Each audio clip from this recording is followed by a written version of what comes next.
Well, good morning, good afternoon, or good evening, ladies and gentlemen. Welcome or welcome back, as the case might be. My name is Dalibor Petrovic. I'm a partner at Deloitte.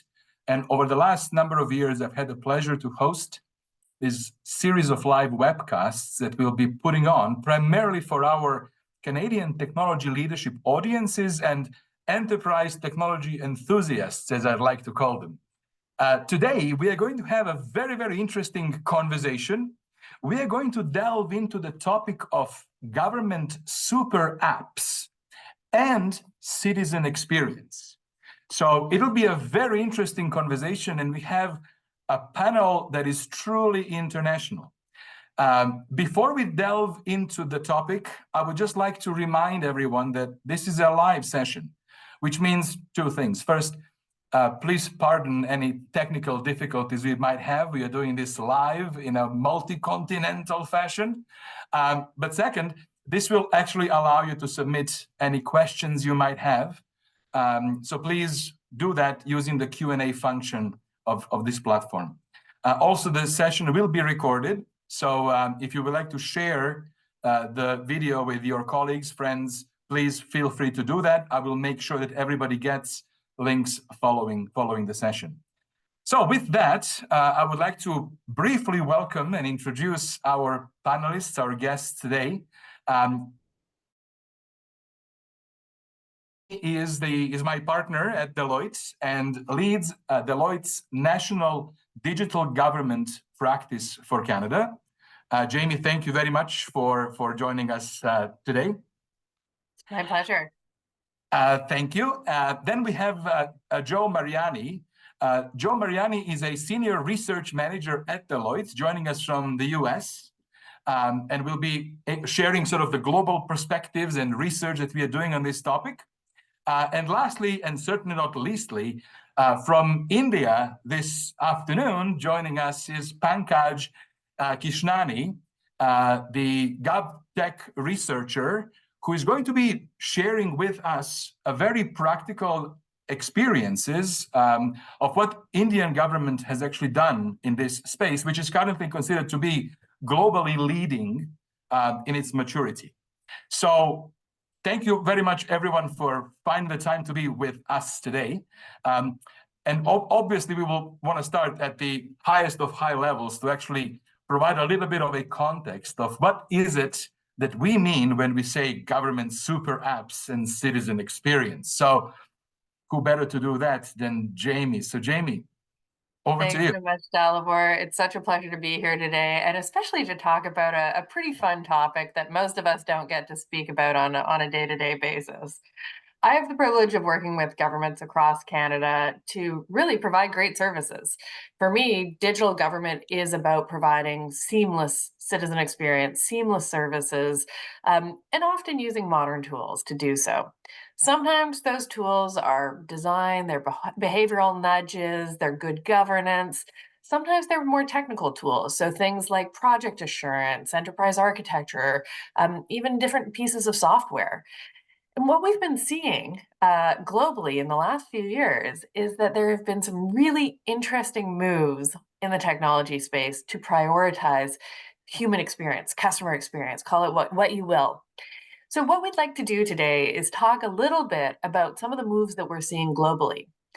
Candidly, a lot of my interest in this kind of thinking came from a provocation from somebody, a senior political leader within Canada, who said, "Hey, Jaimie, have you heard of this app in Ukraine? It's called DIA. Let me show you what it is." And so we have a colleague within Deloitte Canada who recently joined us, or last year joined us from Deloitte Ukraine. And I found him in a meeting, and I took him aside and I said, "Andre, do you have this app on your phone?" And he showed it to me. And I thought, wow, what a different way of providing services. It's a one-stop app, the one-stop place to go for every kind of government service. You need to pay your parking ticket. If you need the deed to your house, if you need to get a marriage license, ask for a passport, anything you need to do with any level of government is really intended to be accessible through this one-stop app. And so the challenge was offered to me, could we do that in Canada? And there we said, well, we don't know. We don't know. The code was not available at the time. We couldn't inspect it, and we didn't really know what the enablers were. So we decided to dig deep, and we thought, wow, we've really learned a lot about this app, and there are others like it. So could we also learn about those apps and what it would take to make them real in a country like Canada? And that's what led us to write this report. The building blocks, can I see it? The building blocks of government service delivery. Pretty cool. That's right. That's right. We're very excited about it. This team spent at least 6 months writing this thing.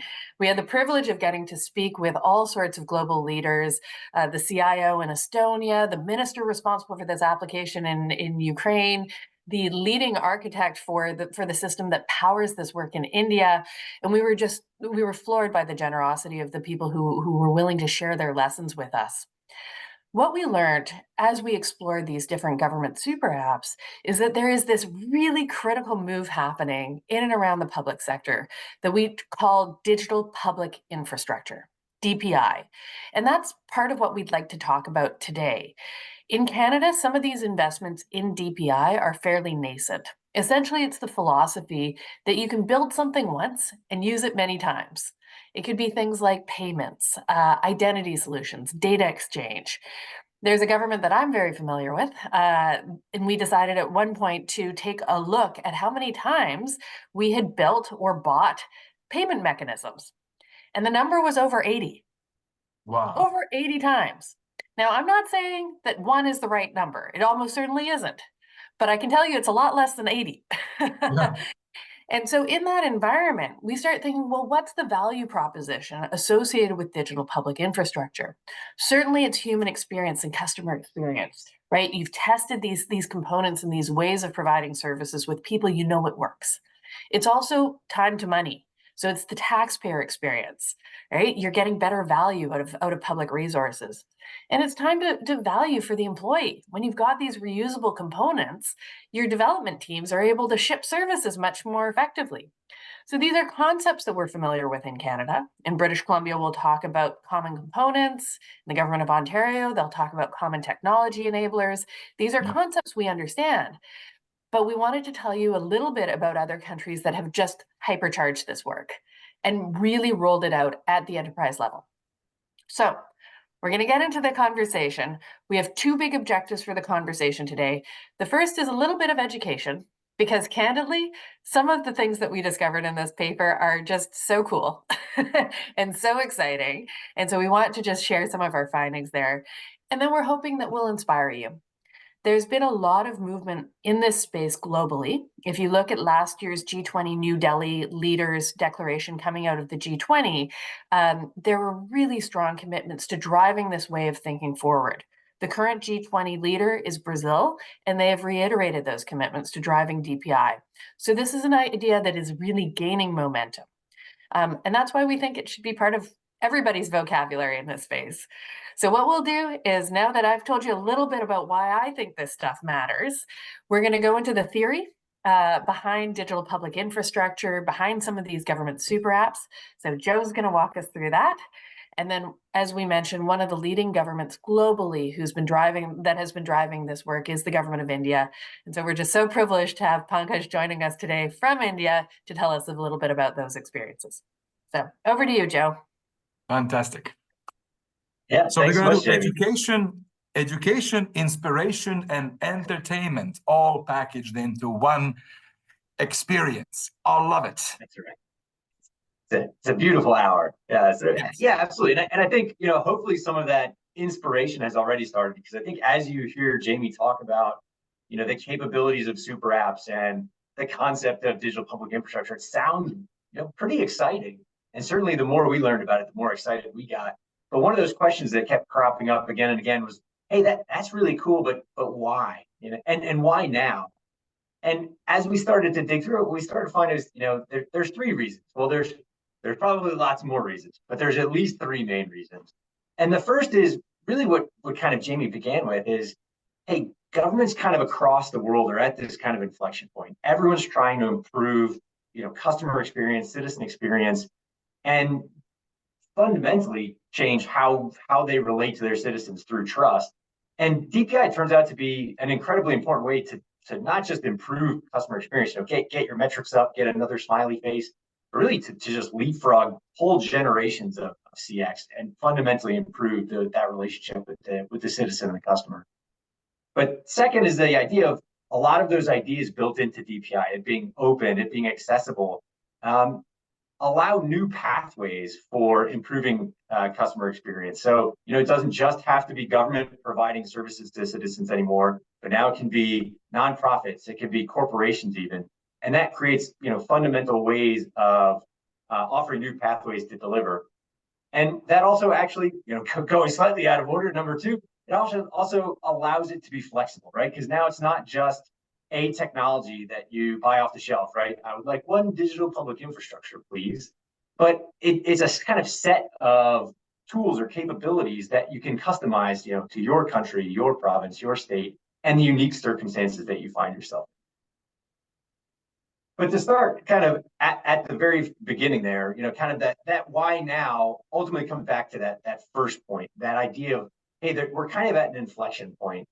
And at the very basic, it starts with, what the current state of customer experience is like, what CX is like for a lot of government agencies. And the challenge is there's kind of this fundamental mismatch in expectation. There's the expectation of us as citizens, consumers, constituents, we've become habituated to really smooth, silky digital services, customized feeds in our apps and tailored recommendations, one-click ordering. Those are the types of experiences that we've sort of come to expect. At the same time, we're not really getting those from government. And part of the challenge is we surveyed a number of federal managers here in the US, and what we found is 70% of them actually thought they were doing pretty well. They thought they were on par with their commercial counterparts. The challenge was when we survey the public, right? The public disagrees, that they're not quite to those standards. And the reason is that if you started to scratch more, it was actually it wasn't a performance issue, it was kind of a mindset challenge. Because when you ask those federal managers, hey, what's the number one driver for you improving your customer experience? The answer was kind of compliance with rules and regulations, right? Not trying to meet the needs of the customers and of the constituents. So kind of at the core of this is kind of a fundamental mindset shift for government and how it tries to meet those needs and how it tries to deliver CX. And it's that mindset shift that actually is the most powerful thing here, right? Because getting services on apps is cool, but why it's important and the why now gets at this kind of more foundational issue of how kind of citizens relate to their government. Because one of the main ways citizens relate to the government is through those interactions, right? Through receiving services from the government. And, in an era where governments across the world are struggling with declining perceptions of trust in government, finding ways to bolster that relationship turns out to be, incredibly important.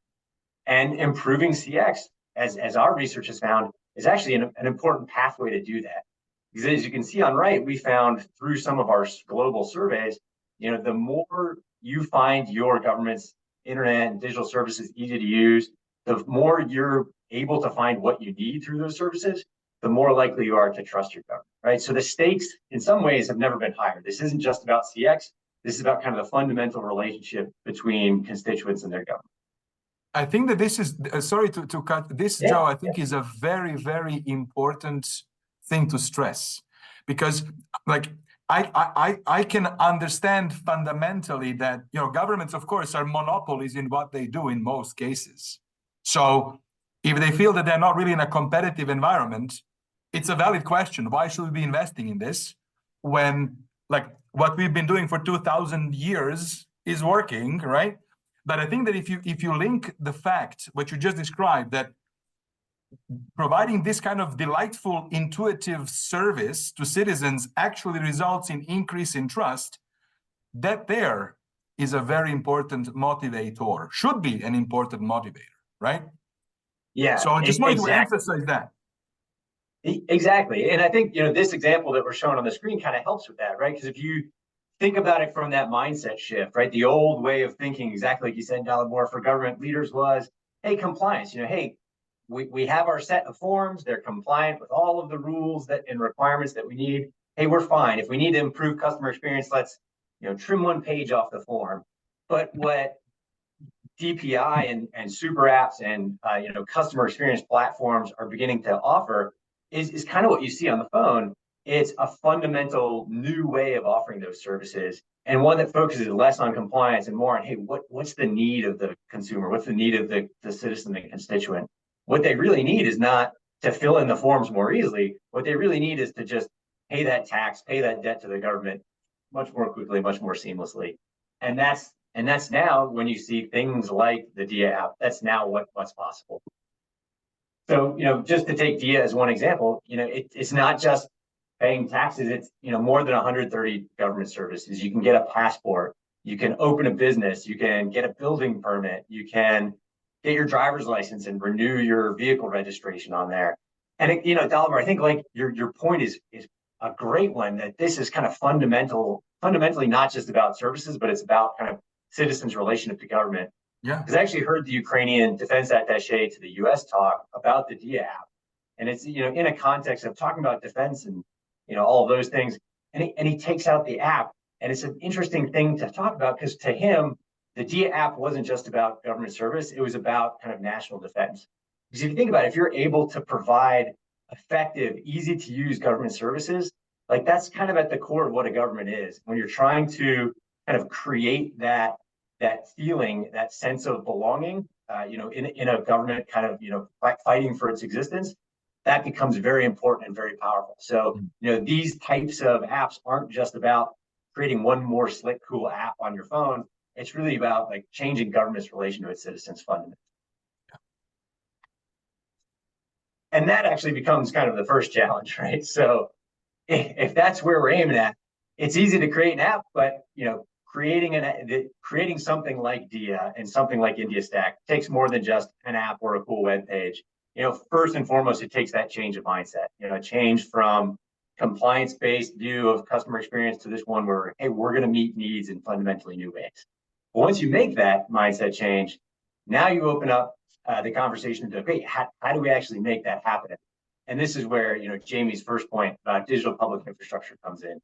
And the interesting thing here, the exciting thing as we started to explore this was, it's not one technology. It's actually lots of technologies. Sure, you need to identify who the individual is that you're interacting with. You need some form of that digital identity, but there's lots of ways to do that. There's biometrics, mobile driver's license, digital identification numbers. Once you do that, the same story with data. You have to find the data about that person and find some ways to share it across agencies. But again, lots of ways to do that. And same thing with services. You need to, once you have the individual and the data, you need to transact with them in some way, take payments, give payments, share data, give authenticated certificates like driver's license and school graduation certificates. But again, lots of ways to do that. And finally, once you have all of those packaged up, you need some way to interact with the constituent, with the consumer. And you can do that with super apps, like DIA and Mong in India. But those are just two ways. You can do it with websites like we've seen in Estonia. You can do it with a combination of apps, websites, and in-person offices. And that's kind of the first power of digital public infrastructure, is this kind of flexibility. Because, to me, it's like I said, it's not a technology you can go buy off the shelf, but it's kind of like a recipe, right? If you're making a cake, you need some kind of sweetener, you need some kind of starch, you need some kind of oil. But that sweetener could be sugar, it could be molasses, the starch could be wheat flour or rye flour or rice flour, the oil could be butter or margarine or any other thing. And as long as you have those ingredients in the right proportions, you're going to be confident that you're going to make a cake and not some kind of just sweet goop like the poor attempt at brownies I made last night. And that's what we started to see, right? Flashing up on the screen on right, you see all of these examples from India and Estonia, Ukraine and elsewhere, where they have things in each of those buckets, but in each case, it's slightly different and tailored to the unique circumstances of that country. So here you can see it kind of all in one, where you have lots of these government services around the outside, from just a few to 99% in a place like Estonia, but everyone's accomplishing that in a different way. Just going one in on purple for the identity. You have India and Ukraine doing something relatively similar with digital identity numbers, and Estonia taking a very different approach with a PKI-based identity. When you get into kind of the data management, Ukraine and Estonia are very similar. In fact, Ukraine's Trimbita data fabric was built off of the XT or X Road is the export version of Estonia's data exchange, just with a little custom Ukrainian encryption added on to make it a little more secure for a country at war. And you see, different approaches taken by Singapore and by India. And then again, when you get to that middle layer, that kind of, how are you actually interacting? What's the UI? You see again, Ukraine and India have apps, but Estonia has a set of apps and a set of portals. And again, Singapore has apps and online portals and combined with in-person offices. So there's lots of different flexibility, lots of different ways to tune digital public infrastructure to your unique circumstances, but still have the confidence that you're going to create an ultimate solution that's going to meet needs of citizens and not just meet compliance requirements. Yeah. And that's kind of one of the last things that leads to this last benefit of digital public infrastructure, which is this idea that it can allow public good to go beyond just government. The traditional model of government service delivery is government provides citizens to the public, or government contracts with a contractor who provides a benefit to the public.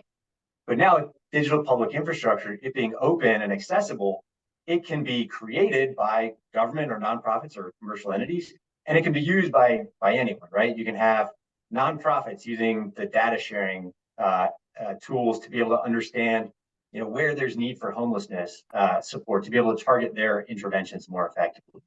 You can have commercial entities using the identity and some of the transaction tools to be able to kind of provide financial services to those who had previously been unbanked, right?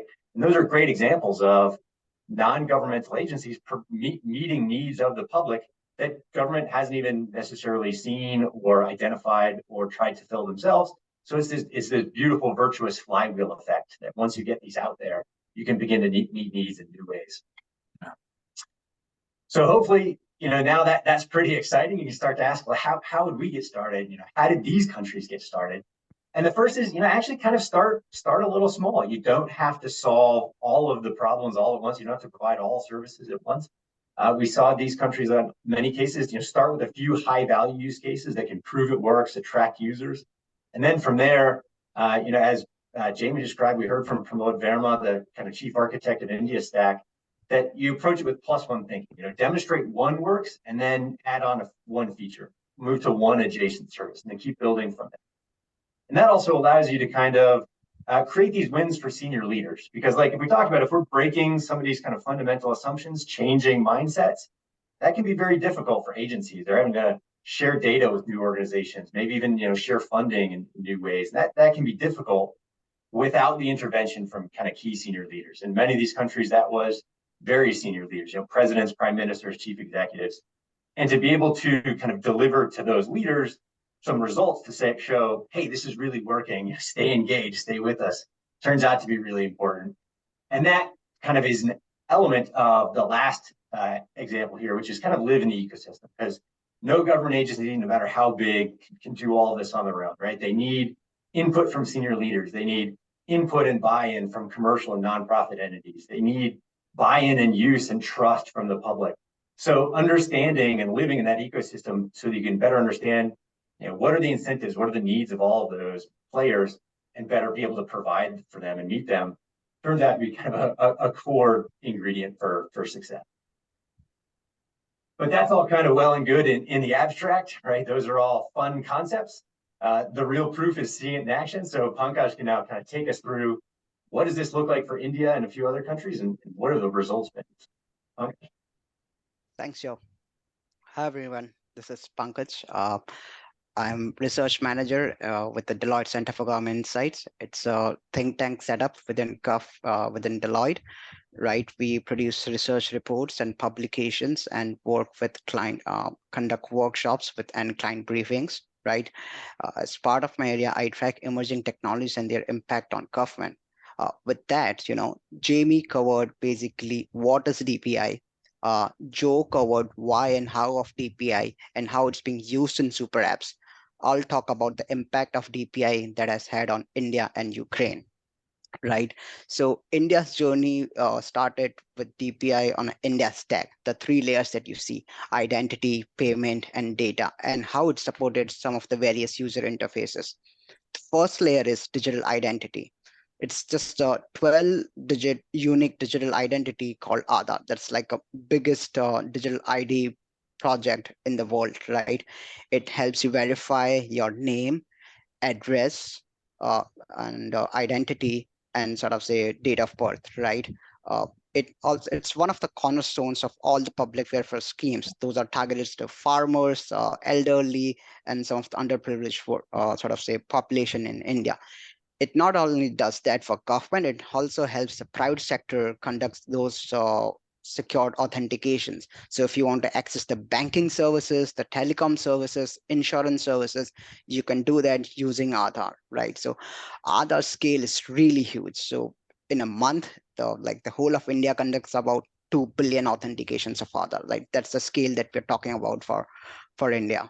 The next layer is payment layer, right? Now, unlike digital identity, there can be multiple digital payments layers here. So India has two going on for it. One is UPI, which is more of a peer-to-peer digital payment services, right? Just like Venmo. Think of Venmo, it's very similar to Venmo, right? So what it does, it's nothing but a set of protocols set on a specified APIs and connected with a bank settlement network that allows people to exchange money. All that you do is you whip up your smartphone, open an app, scan a QR code, and just the payment goes instantly to the next person, right? If you come to India, you will see this everywhere, right? This is pasted on tree roadside of the barber. You will see coming out of on the mound of potatoes, the vegetable vendor is, selling. You will see it again on the mound of sort of say freshly made popcorns sticking out of from there. So it's literally everywhere in India, right? So the great thing about this is it enables the sort of say business, right? So that's more about the peer-to-peer. What government uses is more of Aadhaar-enabled payment systems, right? So that they use for, to transfer some of the cash transfer schemes they are going on to individuals. So that's the payment layer. The layer that connects the identity and payments is the data exchange. That's what you use to, governments, individuals, and businesses share data with each other, right? So this is actually a very critical layer if you want to make your service really very resilient, and if the speed is of paramount. So one of the World Bank research during COVID-19 identified countries with data exchange systems were able to reach to 51% of the population, and countries without it were only able to just reach to 16% of the population. So that's the kind of impact that we're talking about data, right? Like for India, it's DEPA, it's data empowered and production architecture. Again, allows the consent-based sort of say data sharing with different stakeholders, that mainly being government, private sector, and the individuals, right? But the real magic is not in the individual layers. It's just combining them together and setting up the user interfaces. So the biggest example is the cash transfer schemes that been going on since 2013 in India, right? So Aadhaar acts as an identity layer. It connects to a data layer to understand whether the beneficiary is eligible for that or not. If it is, the payments infrastructure will come into the picture. It will talk to the Aadhaar identity and understand what's the bank account, and directly the cash transfer will happen instantaneously. So that's how sort of say all three come together, right? We're talking about during pandemic, talking about the speed and resiliency, right? Within 2 weeks, the cash transfer were sort of say announced. Nearly $4 billion were transferred to 318 million beneficiaries. Like many countries were struggling with checks and sending mails and posts, through posts and whatnot. India took just 2 weeks to reach their 25% of the most, affected sort of say population. Now it's being used in 1,700 state and federal government sort of say programs. And India, of course, runs the #1 largest direct deposit cash program. But the importance of DPI is just not about the government service and making them efficient, right? You'll see in the next slide that when we talk about it, it's also used to enable business environment, raise the financial inclusion, and actually improve the nominal GDP of the country, right? So we talked about 730 million beneficiaries in this last fiscal years, with a savings about $33 billion. These savings occur because, when you do things digital, you reduce the improper payments, the overpayments, or detect the fraud, waste, and abuse very well. But that's just not it, right? It goes beyond. The benefit definitely goes beyond the public sector. You think about this. Banks cost to conduct eKYC. That's eKYC when you want to onboard a new customer to the bank for the first time has gone down from $23 to 10 cents. Now, this has a huge implication for a country like India, which had, I think, bank account penetration about 35% in 2011. Within 6 years, it's reached about 80%, right? So from 35 to 80% in 6 years. So Bank of International Settlements actually did a study that said, if not for Aadhaar and UPI, this journey would have taken actually 5 decades. Now, 5 decades of journey getting shortened to like 6 years, all because of the DPI, right? Now, again, this doesn't stop here. Opening bank accounts is not just the end game, right? Now you think about it, in a country like India, where the loan ticket size is very small, it's just about $300, $400, with the sort of say interest rate being 10%, you say $40 sort of say interest rate coming. Now this is profitable even for banks itself, because the cost has been reduced substantially from 23 to sort of say 10 cents. And when you do that, and most of the bank accounts being opened were for actually women, right? So that raises the financial inclusion and opens up more opportunities for all the individuals. In the last fiscal year, the UPI transaction was actually 50% of the Indian nominal GDP. So that's the kind of impact that we're talking about. Because of UPI and Aadhaar, it has spanned about $100 billion of fintech sort of say market for India, which is still growing, right? Wow. So these are truly impressive figures, and like what I now hear and understand is that this has gone beyond sort of elegant citizen experience. This is directly impacting society and improving quality of life of people, and is able to sort of target, if I might suggest, the underprivileged populations that otherwise wouldn't have access to bank accounts and access to loans. And it's actually lifting the population up across the subcontinent, right? absolutely, yep. Inclusive service delivery and financial inclusion has been a big goal that we have achieved. Yeah. And Pankaj, we actually have a question from the audience that I think is relevant in this point. Kevin is asking, does every individual in India then have a digital ID, the Aadhaar ID? I'll say 99%. It's 1.4 billion of us have that. Yeah, there are always a few percent where we're trying to reach, but yeah, 1.4 billion of us have that Aadhaar ID. Wow. Thank you. And Dalibor, I'll even chime in, because I think there's another question that's kind of relevant to this slide as well, kind of around questions around fraud, right? We're introducing fundamentally new ways of doing business for government.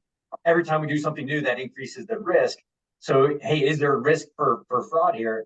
And one of the things I think that Pankaj can highlight from India's experience is actually, if you do this well, it actually reduces the likelihood of fraud, right? Because you're going to have to do these social support programs anyway.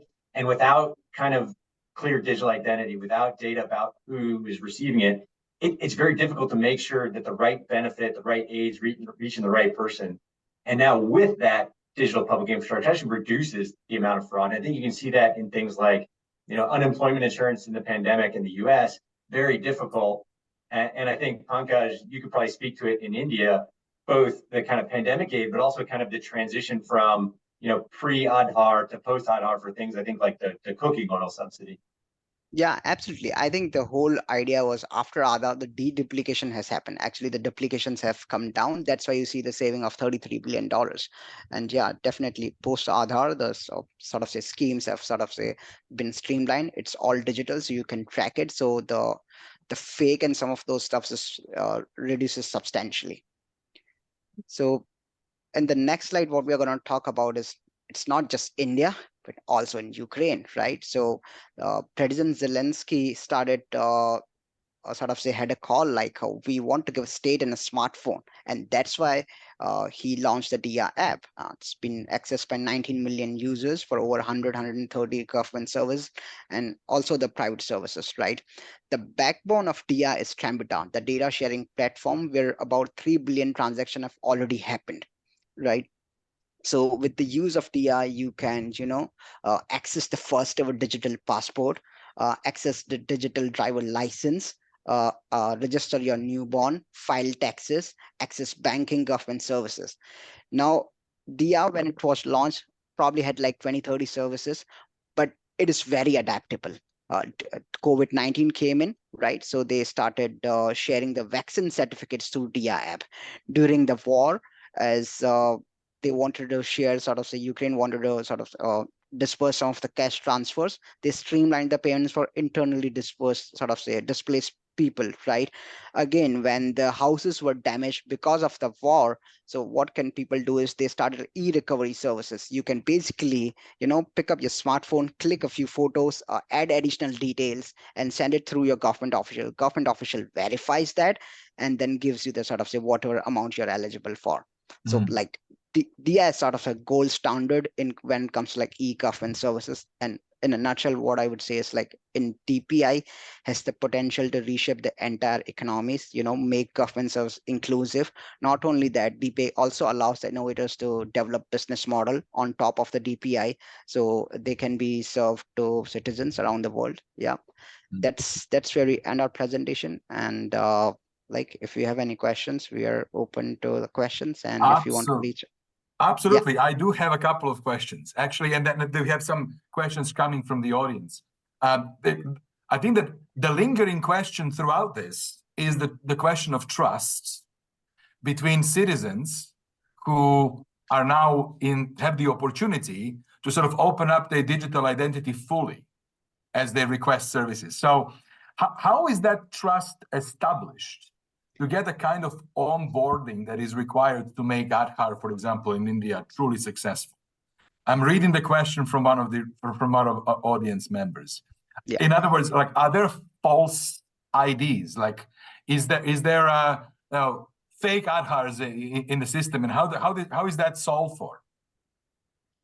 So there would be some fake Aadhaars in that sense, but the idea is when you are doing as the transaction happens, you can always find those fake Aadhaars, right? But the way the trust and transparency is built into Aadhaar, or for example, EID in Estonia, what you do is I have a 12-digit Aadhaar, but I don't actually have to share the 12-digit Aadhaar with any agency, right? If I want to protect my privacy, I have to just share the virtual ID, temporary virtual ID, which is 16-digit, which is revocable, and it just revokes right after the transaction, right? So the opportunity of fraud is very less. In case of Estonia, you can actually see who has accessed your sort of say government agencies, who has accessed some of your ID cards, what sort of details. So those privacy and transparency mechanisms are always built in that sense. Mm-hmm. Yeah, and Delaware, I'll say even, at the broader level of that question, that's an India specific question. I think you can extrapolate the same thing to the other countries that we've seen, right? Is if you implement those building blocks of DPI well, it actually is going to reduce the likelihood for fraud. Think of in the US, right? We have our social security numbers are basically de facto identity number. Yeah. And unlike that revocable, shareable 16-digit number based on tied to your Aadhaar, that's it, right? You lose that number and you're sort of toast. So the likelihood for fraud there is much more significant. That being said, there, like any new adoption, there's going to be a barrier of trust with the public for trying something new. And I think it's probably not coincidental that we've seen countries that have taken the biggest steps be countries, like India, moving very quickly and growing economically very quickly, or countries like Ukraine under kind of strong external threat. So there is a kind of external impetus that can be helpful in jumping over that. But I think, kind of like we said earlier, once you have one of those test cases, use cases, and it's operating, and you can show people, hey, this works, and people gain facility with it, the trust begins to come naturally, and it kind of snowballs. Agreed. Dalibor, if I can jump in, I would really point to the study that Joe cited. That's primary research that we conducted, and found that there is a direct correlation between the perception of the quality of the experience and the trust in the service. It's fascinating when you look at the evolution of DIA. When it initially launched in 2019, it's not like it was a particularly popular app, right? And so the sense was, wow, this is really hard to use. There are no helpful features. And then around 2020, when more things started getting added, it was like, meh, this isn't so bad. At least I have a digital driver's license. I guess this isn't useless. And then as more and more features were added and this thing became more and more convenient, people were saying, wait a second, why would I even want to use physical documents? I can Yeah, get married in DIA. I can get my yeah, marriage license, right? yeah. And so as you're adding features, I think that incremental approach is something that can really effectively gain trust. I would point to the same thing within Canada. You look at one of our leading identity solutions, I would argue it's the BC Services Card. That was initially piloted with student loans, saying, hey, let's get this really right for a small cohort of British Columbians, work out all the kinks, and then, oh, okay, this isn't so bad. That was pretty convenient. All right, now we can scale. And so I think that incrementalism is just absolutely critical for gaining trust. And I think that one important thing to mention, and Joe, you triggered me with this one when you said social insurance number. It is the fact that all of us actually have already unique IDs. Yeah. We all do.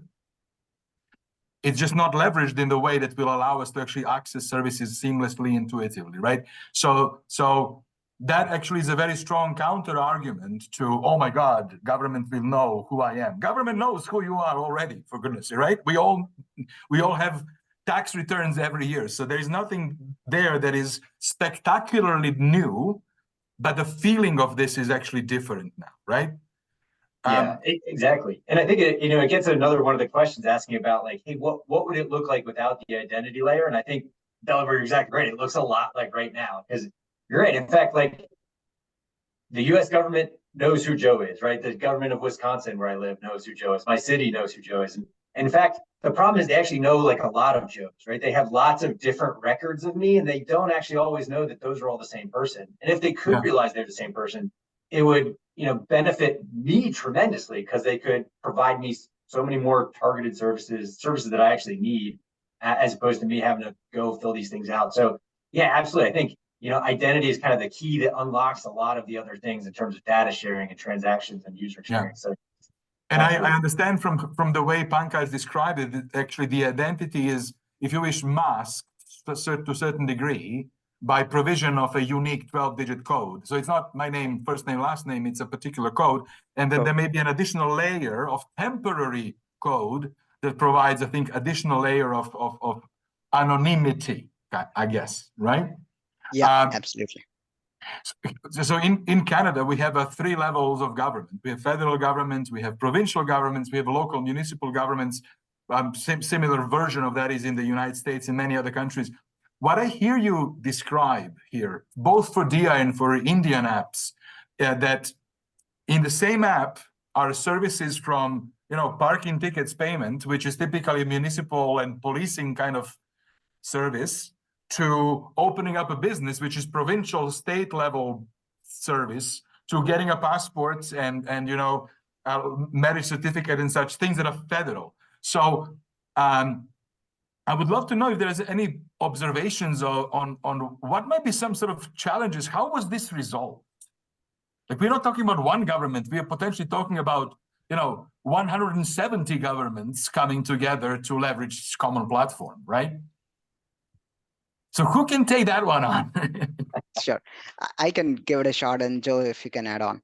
So I think in India, it's also about even case of Ukraine also, the push started from the top. Like India's Narendra Modi's idea was like, we want to make life easier for citizens. Again, President Zelensky's idea was to put the state in a smartphone, right? So it has to start from the top. So that's a very key important thing. The second is about setting up the governance mechanisms and giving incentives. So if you tell your local on state government, right, we have built a solution for you. It's a platform is ready. Identity is there. All you have to do is come and use that platform, right? You save a lot of cost savings there. You don't have to duplicate a lot of efforts, and some of the maintenance operation will be taken care by the core team. Now, if you give that kind of proposition to the state or local government, a lot of those things, at least in India, were developed at the federal level and then given to the state and local government to use it free of cost, and even in fact for the private sector. So if you put that kind of proposition that invites interest from the state and local government, and especially in a country like India, where we are trying to save costs from every nook and corner. It just helps for the state and local governments to save some of the costs and not deduplicate some of the platforms that are already been developed. And this, I'm going to assume that this is not mandated. No. No. Absolutely. So this is Yeah, optional. For optional. governments at all levels, it's optional. For citizens, it's optional. So, Mm. right. That It's is 100% so, optional. Step number one, what I heard you say, I think that I think intuitively agree with you violently. This actually starts at the very top, and actually at the very top of the top, right? I heard you mention examples across all of these countries that we are highlighting here, that it was the president who said, this is what we should be doing, right? So start at the very top, plus create incentives for other governments to join, offer ability to save, offer ability to improve service without them making these duplicative investments. Because the risk here could be that things can be emerging at all of these different levels of government, and citizens can be now faced with 30 applications. We don't want that, right? That's the whole point, right? Exactly. And I think it's easy to sometimes look at some of these solutions and discount them and say, oh, don't worry about Estonia. It's a small unitary state. Canada's way too complex for us to learn anything from those guys. I disagree with that entirely. You take a solution like DIA. We were talking about the Trumbita data exchange system, which is at least in part inspired and leverages some of Estonia's investments. Trumbita, yes, it is a data exchange system. When we did this research, we also found that it's underpinned by at least 185 legal agreements between the central government and local administrative bodies, right? So it's not just that data exchange, it's a whole framework for how different governments and different administrative authorities can collaborate. You take another complex government. India is an incredibly complex place with all sorts of levels of government, right? And so I think just understanding that, the question in the chat is fantastic. We would never launch a government service without really robust authorization and authentication. That's not what we're debating about. It's whether or not there's a unified approach that puts the onus on the administration rather than the citizen. People don't care which level of government you're at. They could not care less. If it's the municipality or the federal government who's collecting their garbage, they just want the garbage gone, right? And I think that philosophy of let's put the administrative burden on the state. Let's get ourselves to a place where, to Joe's point, he can tell a government once who he is. He can tell Wisconsin, or he can tell the government of the United States of America who he is. And that onus is on the administrative side rather than on the human side. That's the kind of opportunity that we're getting excited about. Mazar is asking what kind of security arrangements are in place to guard against hacking and loss of data. I don't know, Joe, Pankaj, from your sort of experience doing the research, anything there that stands out as common or interesting to share? Yeah, I'll take a quick crack, and then Jaimie, you may know even more. I think the translation like that Jaimie just described from the kind of underlying architecture of XD and X-Road from Estonia, translating that into an environment that would work for Ukraine, right, where there's a significant cyber threat, right? So you take this underlying architecture and layer on some unique Ukraine-specific cryptography to protect it, right? So there's that level of protection involved, but then there's also kind of, I think like Jaimie described, these organizational levels, right? Where we're sharing just the data that needs to be shared between organizations. That's especially, I think, foundational for the API base and protecting citizens' privacy, right? You don't have to give everyone access to all databases. You just make a query and get that information that you need back, right? Is this individual over 21? Yes, great. I don't even need to know their actual birth date. And then I think the last aspect is kind of transparency, which Pankaj described. I think is demonstrated really well in Estonia, where hey, you kind of submit a citizen audit and say, hey, who's accessed my data and for what purpose? So that kind of like cryptographic security, kind of organizational data security, and transparency, those three seem to come together to kind of Jaimie, other perspectives. No, I completely agree. I don't want to paint the picture of a panacea. DIA Yeah. was hacked in 2022. It was a very significant data breach. It's well documented. This is also a country at war. And so I think that there is a particular sort of circumstance that we need to acknowledge. There are a lot of really interesting security provisions that we could point to, things like none of the documents are stored natively in the app, for example. There are security provisions in place. Um, what I think is most important, however, is looking to wherever you're implementing these kinds of solutions, recognizing that we all have our unique sort of tolerance for risk. Canada is a country where we have extremely robust security protocols, and any service that we build in any government, we're putting it through a pea and a straw. We're doing our privacy impact assessment. We're doing our security and threat risk assessment. These are things that are required to be done for any of the services we build to get authority to operate. We're not proposing anything different, right? In some cases, things like privacy legislation may not be conducive to the most modern architecture, and our privacy legislation often doesn't get updated. So there may be very specific sort of surgical amendments that need to be made on the basis of sort of evidence-based approaches. But these things, like a data lake-based solution, just simply would not work culturally within our environment. It just doesn't work, right? And so there are different security requirements that would be sort of depending on where you're deploying the solution. Yeah.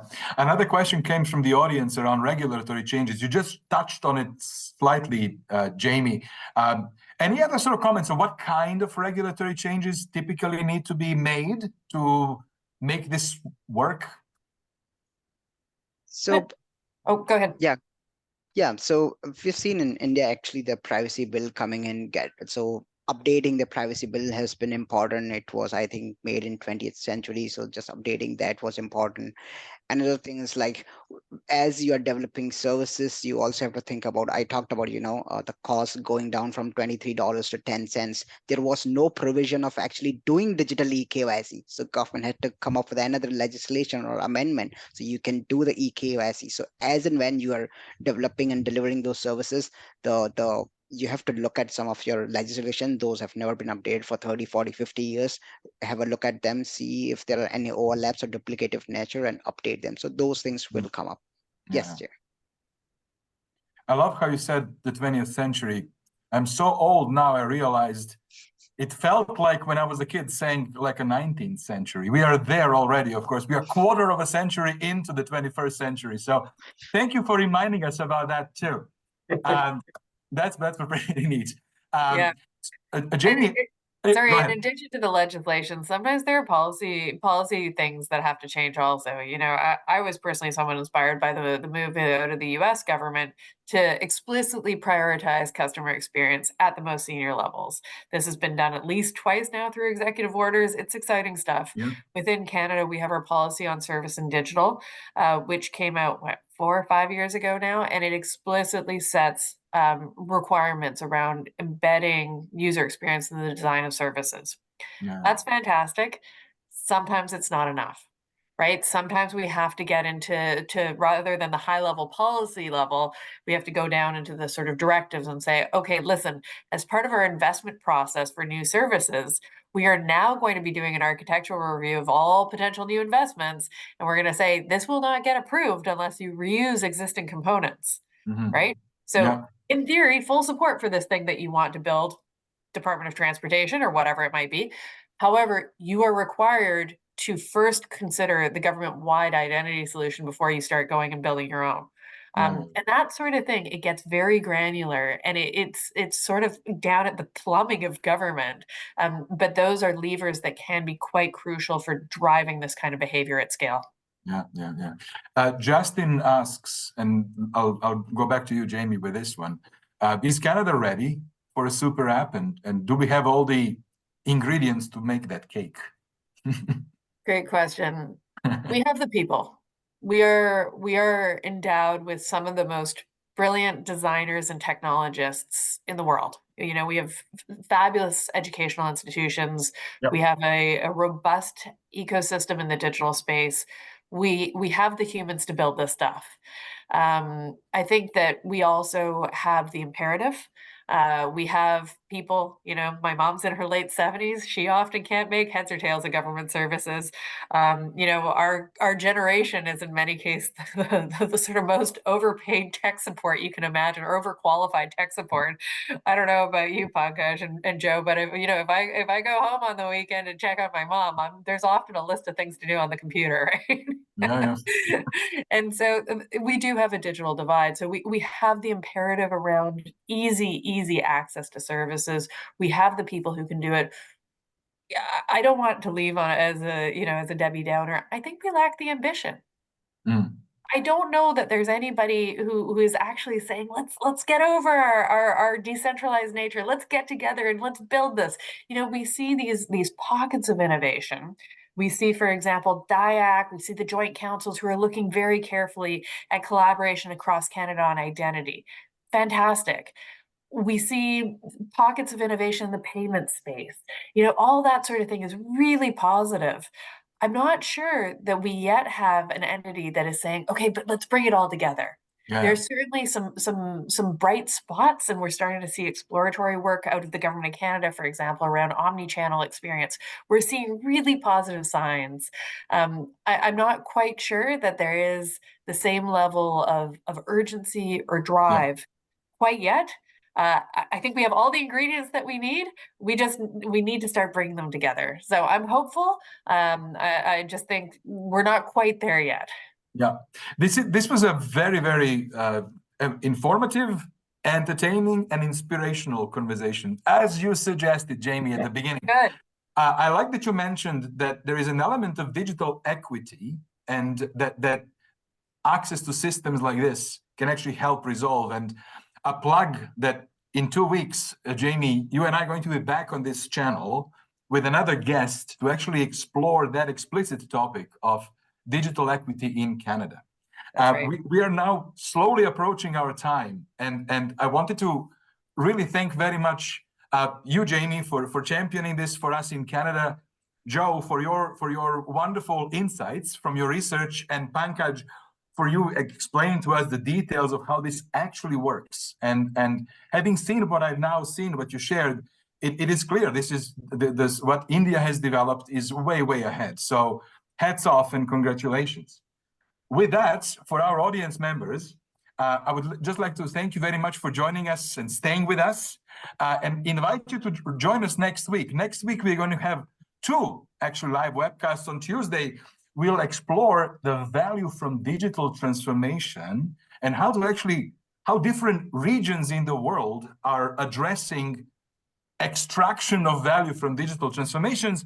And then on Wednesday, we'll go back into our Tech Trends 2024. We're going to talk about deep fakes and how to actually protect ourselves from this weird reality that we're not sure anymore if it's real or if it's imagined. So please join us back. Of course, all of this is posted on our LinkedIn channel.